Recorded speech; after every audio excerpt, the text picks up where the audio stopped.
Hi, welcome back. I'm Nick. I'm Jill. And we're Hipstrings. So... Today is what, the third day?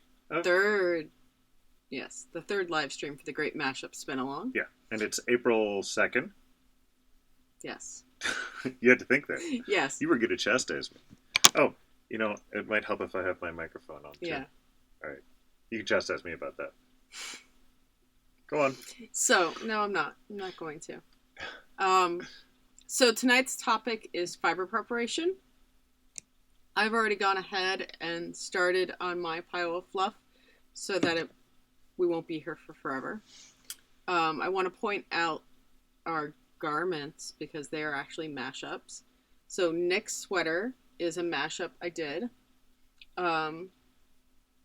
Mostly Falkland, Targhee, Rambouillet, Polworth. And that's all from hand-dyed comb top. The shawl that I have on, there's kind of multicolored stripes. Those are all from a mashup via an Into the World, like bits and bobs type thing. And this is the one I have no idea what you just said. Into the World is a dyer. Okay. And they have, I forget how they name their, random little bits.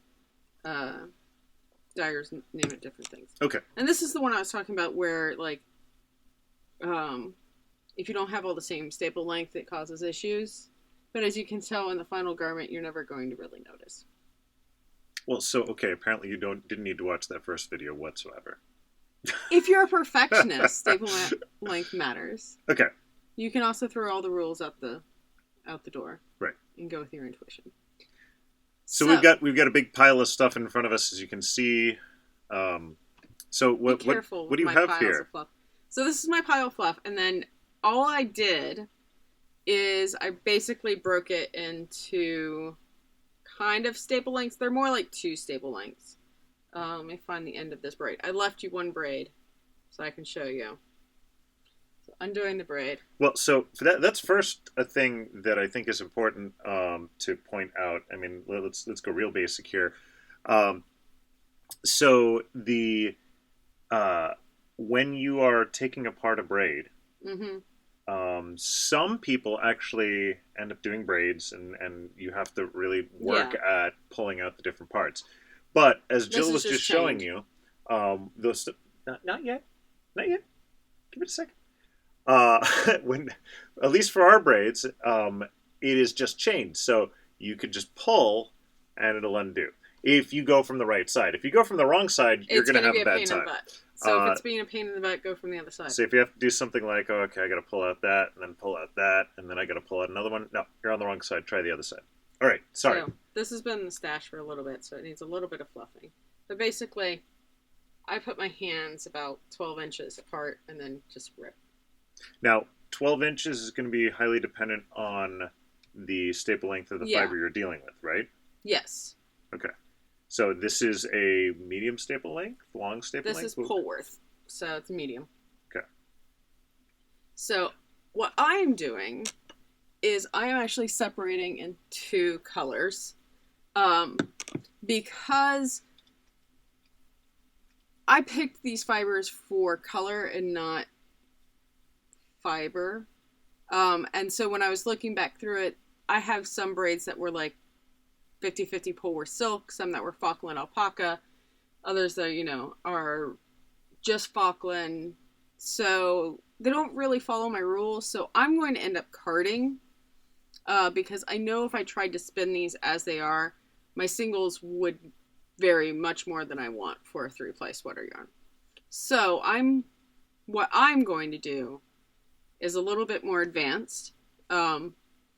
If you are just dealing with all comb top that is all about the same, or even carded roving that is all about the same staple length, this would be your one and only step. You wouldn't need to do any other fiber prep beyond this. So I hope you like making joins because part of this process is that you're going to make a lot of joins, and that's what kind of mixes things together. And if you can tell from Nick's sweater, there's not huge long color blocks of any one color.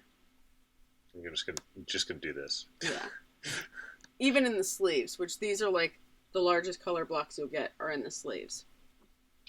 Yeah, and you did that because as you're pulling this apart and you separate it out by color. I'm dividing the color into about 1/4 ounce chunks. Okay. And I'll spin about 1/4 ounce of a particular color at a time. And it doesn't have to be supremely accurate, no. like we're saying. About 1/4 ounce. I mean, this is, I don't know what's a good comparison of something. It's about a foot of fiber. There you go. I was trying to find something to show, but yes, this is about a foot. I realized that with my, I guess people are not too familiar with the size of my head necessarily unless they've been there in person. I was going to be like this, but about a foot.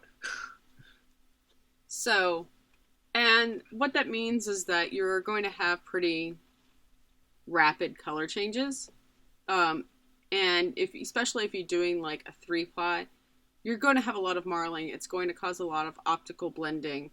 And you get something that it doesn't really matter if the sleeves don't match exactly. People understand. It still looks like one cohesive garment. I'll go like this now, so you can see the sleeves don't match. No, so I think that's, in terms of the prep, that makes a lot of sense, right? The other thing that's important to note is, I think, from what you're pulling apart here, a good way of showing off is that you have clearly purple, clearly pink, and crossover, right? So you're not looking for those points where the color of the braid changes and then making sure you're pulling at that section. You want some blending. You're just pulling, as it were, to make these 1 ounce segments. Right. Because I need to card, I am going to card by color, and then I'm going to diz off to make my own roving, and then I'm going to separate that roving into about 1/4 ounce little bundles. And then it will all get randomly thrown into a bag and then spun. So that's what I was gonna ask next is, okay, assuming you weren't carding, let's say this was you had a bunch of these braids and or something similar, and you wanted to you did all your splitting, you've got all of these sections. How do you choose what section you pull from? And your answer is you don't. You go from a bag. Yeah, I tend to do giant bag, but you do have to make sure that you don't start filling the bag from the beginning with your first braid, and then fill it with your second braid.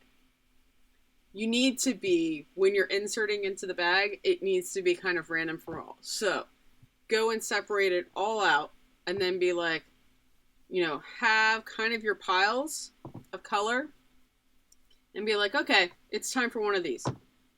Time for one of those. And throw those in the bag. And mix it up so that you're kind of all diminishing all your piles at the same amount. And then when you pull out, there'll be another kind of level of random, but you won't be pulling out 2 oranges in a row.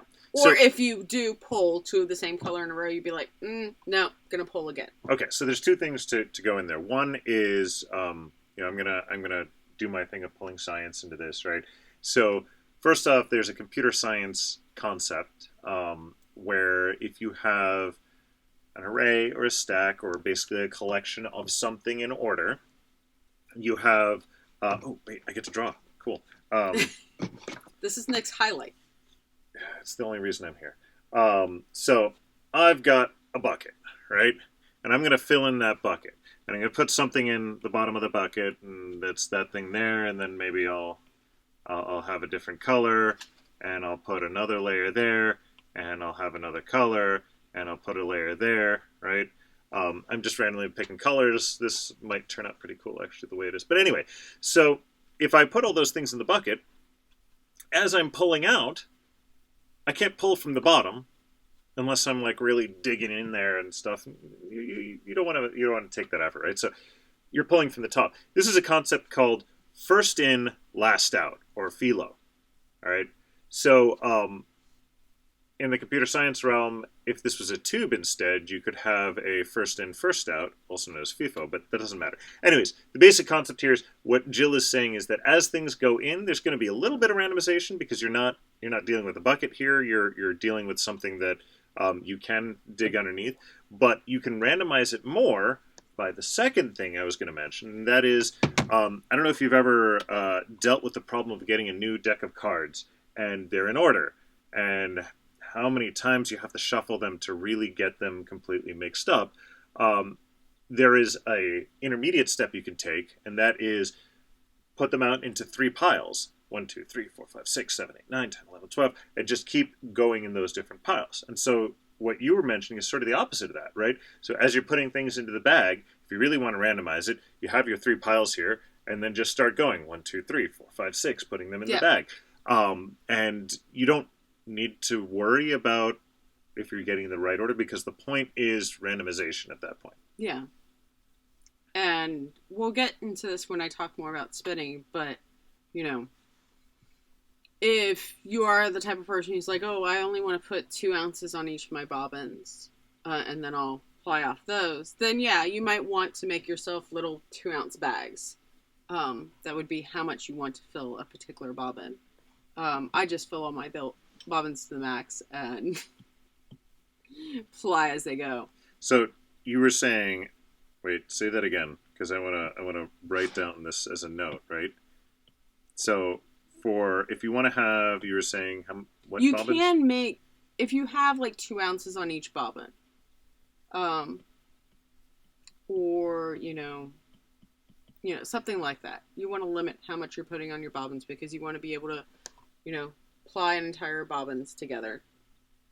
And you can make smaller groups, like throw it all into a Ziploc bag, put 2 ounces of random.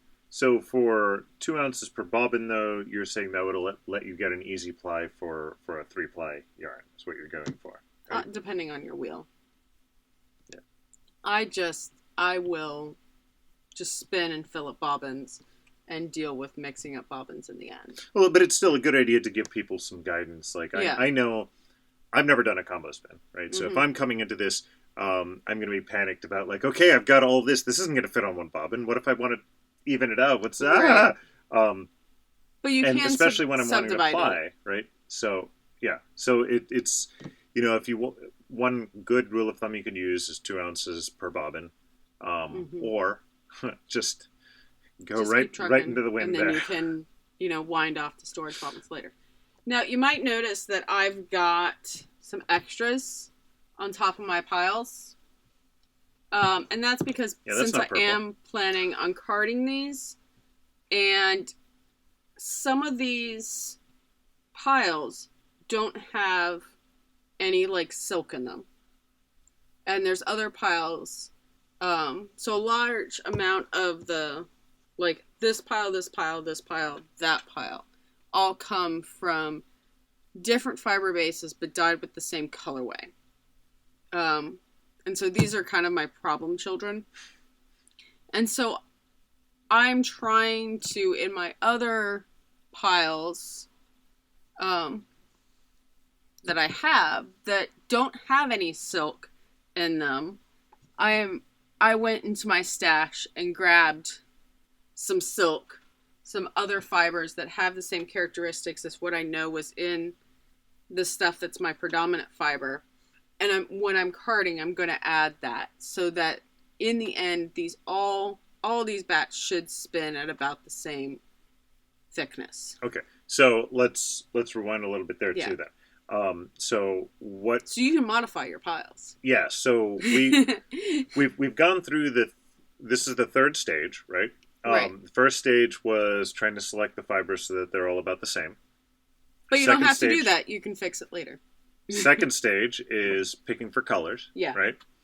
And now the third stage is, okay, we are evening everything out. It is adding other little bits to, if you're feeling like, hey, wait a minute, this pile is really silk heavy, this other pile has no silk, let's add a little bit of silk to that to even it out. Or this pile, now that I've put them out into individually colored piles, and I really wish we could get a top view of this. Yeah. Maybe I'll sneak out in a bit and we'll take a top down view of it.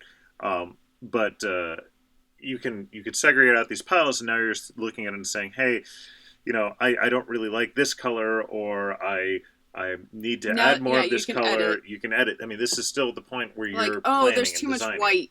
Let me take out some of the white. Right. Or there's too much black, or there's too much of this color. I don't want that much of that color. Now's the point where you can be like, you know, now you can edit a little bit more, even if you aren't going to do a secondary fiber prep step like doing carding. So let's talk about carding for a second. First off, are you going to do a video about the carding? I can do a quick video of my carding. At least I'll throw up a picture of the final bats, or the roving. I'm going to try dissing off my drum carder, which I haven't done before, so we'll see how that goes. So is there anything extra in terms of prep that you want to do for carding, or whether it be a drum carder or any other carder? Is there any special considerations you want to do? No, the nice thing about these things being in fairly, short segments is that this is now perfect to feed onto my drum carder. Okay. What if you were doing like a I'm blanking on all my terminology. Hand cards? Any sort of hand cards This on a is board? An easy amount to put onto a blending board. It's an easy amount to put onto hand cards. Yeah. And so, yeah, I'm getting a chance because I am doing an extra fiber prep step to do some extra editing. I want to make this a little bit tweedy, so I'm adding some sari silk. I want a little bit more color depth in the individual colors. So that's another reason to add some other things. This is the sari silk, right? Yes. Yeah. But if you're just dealing with fiber that's already all comb top, it's all similar staple length or similar amounts of slippiness, or if you're dealing with all carded, you could start spinning from this. I'm only having to move on to the carding step because my fibers aren't uniform in their characteristics. Yeah. So they won't spin up. Like each one of these little things won't spin up just like the next one I grab. So you're putting the add-ons to even it out. Right. Okay. Anything else? So I had talked about what if you don't have a drum carder? What if you don't have cards and you need to, do blending? So the really quick, let me grab some of these, is what you would do is take, your fibers that are a little bit different from each other, fluff them up really nicely. These have been in the stash for a while. Let's just say that. So fluff it up. You can divide it even more. Okay. And then what I can do is do like a spin from the fold of this. And it's kind of like doing a combination draft, a la Julia Moreno, so that you would pull multiple fibers at the same time. So why can't you do it from the tip instead of from the fold? Because from the tip, you're just going to pull the longest staple. You'll pull from the longest staple length. So that's a way of making a super fast bat. Is just kind of thin layers, probably thinner than what I'm doing here, and then spinning from the side. So the key factor is, first off, you're fluffing up the individual sections, right? Yeah. So that it gets nice and airy. Mm-hmm. And we were doing it quickly just from a demonstration standpoint. But if I look at just one small section, you really want to get that. So you can almost see through it. Yeah, the window painting that you get from if any of you are bakers, right? The window painting you get from bread. Yeah, right? checking for gluten. You kind of want to do the same sort of thing with the entire thing, not just the top, right? Then you layer 2 or 3 of them on top of each other. Because you have so much additional bulk there, then you want to break it apart again, because then because this is 2 staples lengths, right? You should be able to get to a single staple length. Yeah, if I pull from there, you can see it still comes apart, right? So that's more like a single staple length. Layer them together, and then as you're spinning, you spin from the fold this is just one, but you do multiple together, you spin from the fold because that makes the longer staple lengths match up closer to the shorter staple lengths. Mm-hmm. Okay. Oh, we're getting some questions, which is great. Let's see. So, Akinspa says, you mentioned for your blended fibers, you go 2 rounds. What would that be on a blending board? I really think with a blending board, especially if you're pulling off 2 row logs, you don't need to do that additional round of blending. Just when you are putting it onto hand cards or blending, especially a blending board, just make sure you're putting very, very thin layers on your blending board. Yep. Then you don't need to do a second round of blending. Kathleen Klein says, you can pull from the end, but it's hard to keep the blending consistent. Ford Pearls does a great video on how to do it. Yeah. Have you seen the video? I have not seen the video, okay. But yeah, it is, when you're dealing with different staple lengths, spinning from the end is a lot harder than spinning from the fold. Yeah. So, again, I think the hard, fast rule about all of this stuff is that there's no hard, fast rules. Right. And, like, I do this whole, like, 2 staple length pulling. Some people, like, split vertically. You could probably split vertically, but it's hard to control the length of your color repeats, and you don't get as much blending as you do from pulling, like, a 12-inch segment. And I think most people a lot of people strip because they're comfortable with stripping. I think you'll find that even if you're a stripper, that if you're spinning from these 2 staple length pieces, you're not gonna have that, like, bunching up a fiber that a lot of people do. Yeah. And the reason why they strip. I know whenever I'm spinning, it ends up where I'm spinning, and it's coming off from the end, and then it's sort of almost coming off from the edge, and I get this big chunk in my hand, and I have to sort of rearrange it as I'm spinning. Right. That doesn't happen so much when you're spinning from a shorter length. Yeah, because you'll run out. Right. And if you really need to, when you grab this to spin, you're like, oh, I just don't want to deal with this much fiber at a time, you can split, and then you've just got another join to add. Yeah. So I hope you like joins. The joy of joins.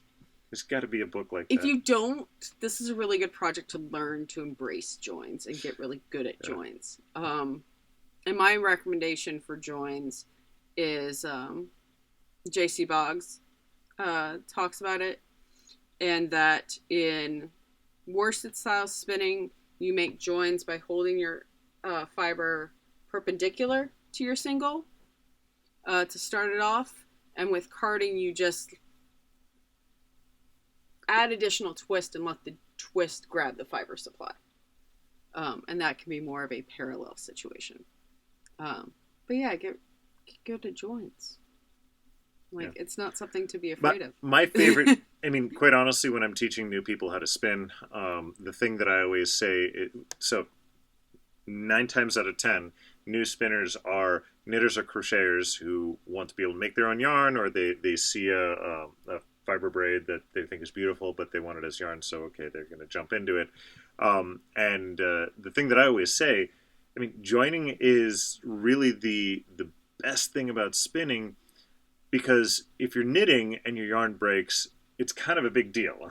Yeah. If you're spinning and you have to do a join, I mean, it's just part of the business. You lay it on top and away it goes. So it's if you have a fear about it, this is definitely a good opportunity to dig into it. So yeah, that's basically my fiber prep. I was actually thinking today, I've got this big hand-dyed comb top. This is definitely a sweater's quantity. I'm also going to pull a probably 4 to 8 ounce project of my blends and see what a mashup spin looks like with blended comb top. Ooh. Because I've been putting together packages for people of just signature blends, and I'm kind of intrigued of how it's going to turn out. So I want to do it myself. So I'm going to do a second project besides this one. Because, I need more to do. Yeah. Well, we're all home. Right? Yeah. So, yeah, that's the plan. Let us know if you have any questions about fiber prep. This is honestly, one of the easiest steps. Monday we'll be talking about yarn structure, which is probably the easiest step because it's just matching yarn structure to what your intended project is. You just said this was the easiest step. This is almost the easiest step. It's probably the most stress relief of tearing apart fiber. Because you get to tear it apart. Well, now the thing is, you want to make sure you do grab far enough apart so that you're not trying to rip the staple itself. You want to separate things, right? So if I'm like this, that's not going anywhere, right? Mm-hmm. Maybe I can get it to move some, but no, you want it to be far enough apart. And if so that you want to be neat, you can make little, that's cute. nests of your fiber. Here you go. You throw this. But yeah, it's a little bit different than other combo spin methods, but it's worked really well for me for making yarns that work really well in larger projects. So Summerhill Spinner is asking me if I'm doing one of these. Unfortunately, no, not at the moment. Nick at least not alone. Nick's schedule has been a little bit busier than usual. So compared to most right now. A lot of people they are sent home and they've got nothing to do except for their craft and everything. My work has gotten busier. So, I mean, good for some reasons, bad for knitting projects, spinning projects. I mean, you're still trying to get your night shift done. I didn't even have the time to shave today. No, unfortunately not. It is something that as we're going through these classes, I'm like, man, I kind of want to do this. But no, I still have my night shift project. I am desperately trying to catch up to Jill. I think you stopped working on it like 2 weeks ago, and I'm still trying to catch up. I'm trying to let you catch up before I finish it, because I know that would be heartbreaking. Yeah. No, I think, and I appreciate that. It is in my back queue of things that I will do at some point in time, maybe for when we do this again next year or something. Yeah. There was another comment from Kathleen Klein. As a hint, Jill, when you're dizzing from your drum carder, one of those wedge-shaped rubber door stops is handy to keep the drum from moving. So if you're pulling the drum and actually grabbing... Your drum is extremely heavy, though. My drum is extremely heavy, but I will probably put leather gloves on. Yeah. I was drum carding the other day and ripping up my hands a little bit. But that's just because I was missing a tool that has now since arrived. Oh, good. And exited quarantine. Yeah. So Diane is saying that her work has gotten busier too. Well, you share my pain. Hopefully you still have enough opportunity to do the fiber arts and everything, though. And Akinspa says she's still working 9 to 3, but more spinning every morning, which is a great way to start the day, quite frankly. Yeah. I have a little bit more crafting time than normal because I'm not dropping kids off at preschool and dealing with all of that. I will say that my because now all my meetings are remote, I am getting knitting time in during meetings that I don't have to furiously take notes. So that is one significant benefit of this. So I have a whole bunch of carding to do. Yeah. Yeah. I'm looking forward to it. Good. I'm probably going to add even more stuff because these things are a little bit plain. Yeah. There may be some mixing up to add some more color depth. Yeah. Well, and I think that is a key thing to part with is the fact that you don't necessarily need once you split everything up, you look at it and you can up edit. Until the point that you start spinning, you can edit. Right. And even when you start spinning, I guess if you wanted to change throughout, you can edit then too. Because remember, you're starting with a single, and that single is going to be plied with something else. Right. And maybe 2 or 3 other something else's. Right. So obviously there is opportunity to edit as you go. Your first single doesn't have to look the same as your last. Mm-hmm.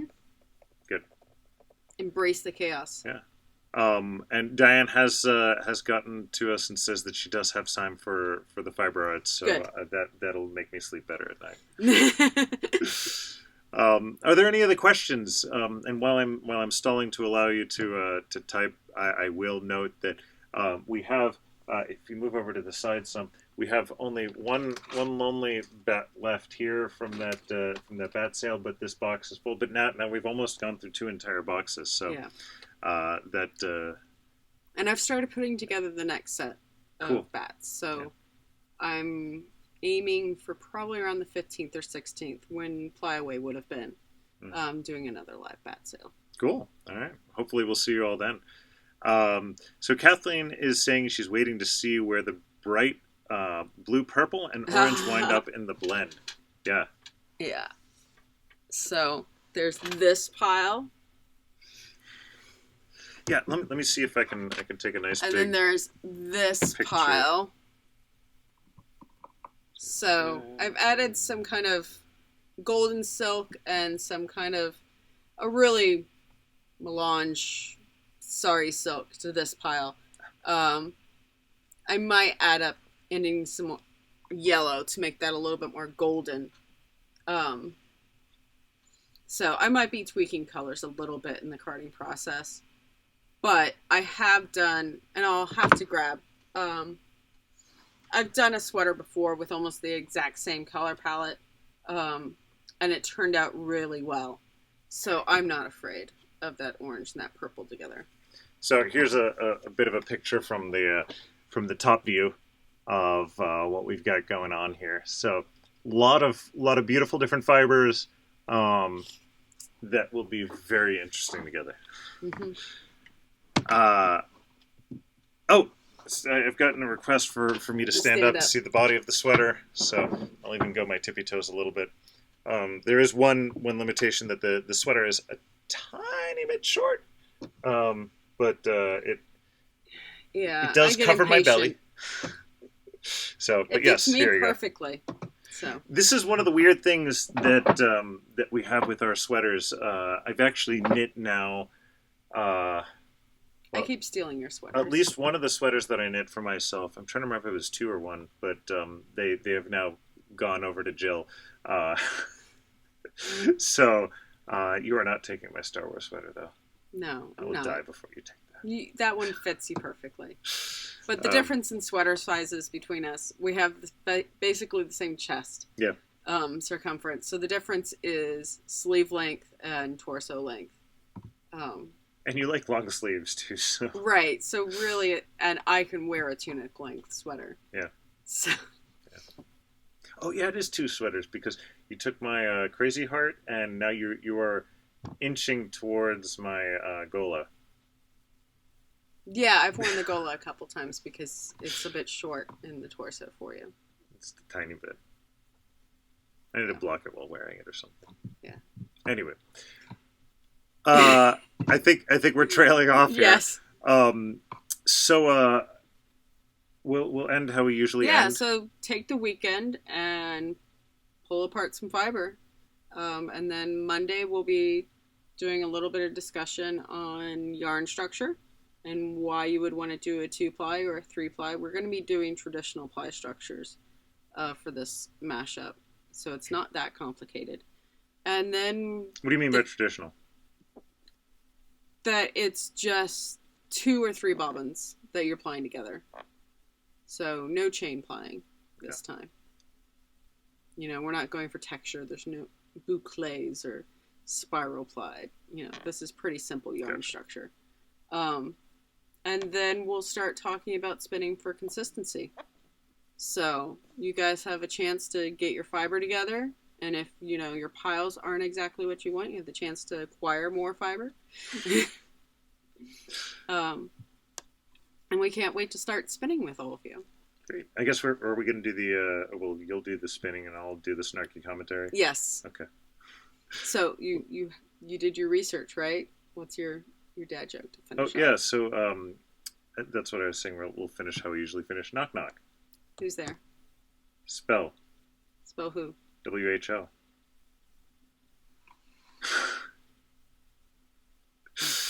Thank you. Good night, everyone.